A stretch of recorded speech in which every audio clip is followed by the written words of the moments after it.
सिद्धि की शादी के बाद वो ससुराल चली जाती है। पीछे रह जाती है भाभी रानी। सिद्धि के ससुराल जाते ही भाभी कहती है, अरे वाह जी वाह, सारे कपड़े मेरे। हाय रे पैंट, अरे वाह वाह, मजा आ जाएगा।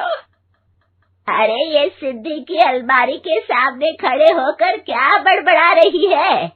जाकर देख मेहमानों को विदाई की मिठाई मिली कि नहीं। अब हाँ माँ जी, क्यों नहीं, लेकिन पहले कपड़े तो बदल लूं। अब रानी आ जाती है सिद्धि के उन कपड़ों में जो वो ससुराल जाने से पहले घर छोड़ जाती है। अरे रानी, कुछ दिन रुक जाती। अरे ये तो सिद्धि बिटिया को मैंने ही दिया था, बड़ा ही फबता था उस पर, तुझ पर तो कुछ खास नहीं लग रहा। अब वो ना मेरे सारे कपड़े गीले थे तो सोचा पहन लूं। वैसे भी सिद्धि को कौन सा भी पुराने आउटडेटेड कपड़ों को पहनना है। वैसे भी ये सूट तो मैंने तभी पहना था, वैसे खास है भी नहीं ये। हाँ ठीक है, लेकिन ना मेरी सिद्धि पर तो जमता था। सारे मेहमान चले जाते हैं और सिद्धि ससुराल से मायके पहली बार आती है। अपना घर, अपना कमरा, अपनी अलमारी। ये बोलकर जैसे ही सिद्धि अलमारी खोलती है तो सामने उसके कपड़ों की जगह कुछ और ही रखा होता है। माँ, जरा कमरे में तो आना।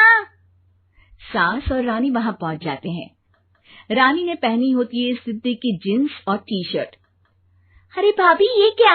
ये तो मेरी बड़ी ही महंगी टी शर्ट है, इसे आपने घर में क्यों पहनी है?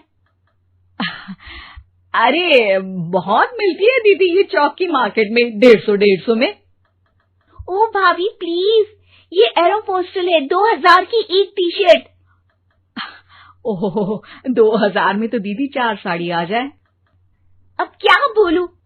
भाभी, ये मेरी अलमारी में छोटू के कपड़े, तो मेरे कपड़े कहाँ हैं? मेरी अलमारी में? अब दीदी आपको कौन से पुराने कपड़े पहनने थे? माना भाभी, लेकिन मैं जब घर आती तो यही सब पहनती ना। अरे तुम तो बड़ी कंजूस हो दीदी। खैर, वक्त आता है जब सिद्धि ससुराल के लिए रवाना हो रही होती है। अरे रानी, अंदर से सिद्धि का गिफ्ट ले आ, लड़की पहली बार ससुराल से मायके आई है। रानी अंदर जाती है और एक सिंपल सी साड़ी लेकर बाहर आ जाती है। ये लीजिए माँ जी। सास बेटी को गिफ्ट देकर ससुराल भेजती है। अगले दिन रानी एक सुंदर सी साड़ी पहनकर सामने आती है।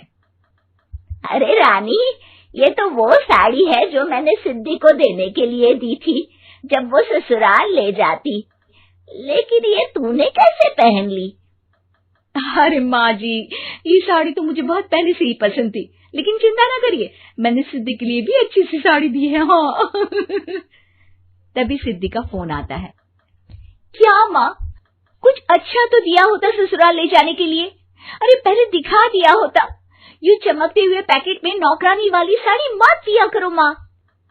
अरे बेटे, वो तेरी भाभी ने ना गलती से उससे पैकेट बदल गया। हाँ, मैं कल ही तेरे भाई के हाथ से तेरा वाला पैकेट भेज दूंगी। अरे रहने दो माँ, आई एम श्योर भाभी ने अभी वही साड़ी पहनी होगी जो तुमने मेरे लिए रखी थी। तुम तो समझ नहीं पाई उनको। खैर छोड़ो, मैं ज्यादा बोलती अच्छी नहीं लगती, रहने दो, आपको उन्हीं के साथ रहना है, फिर बात करेंगे।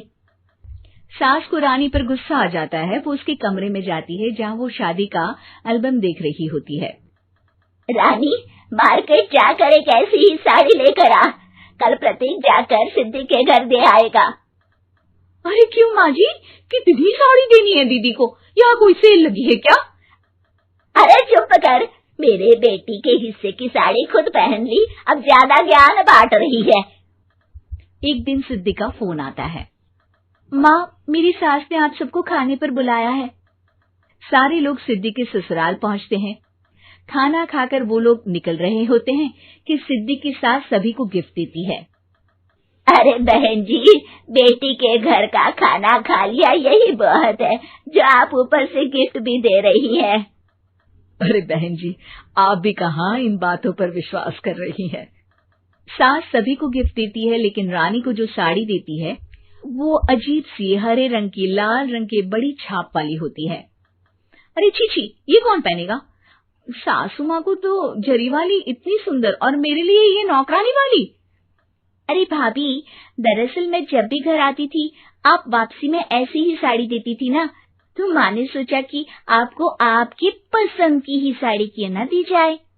बेचारी रानी, बोलती भी तो क्या। सिद्धि और सास रानी का चेहरा देखकर हंसने लगती है, तो रानी समझ जाती है कि अपने ही बिछाए जाल में वो फंस चुकी है।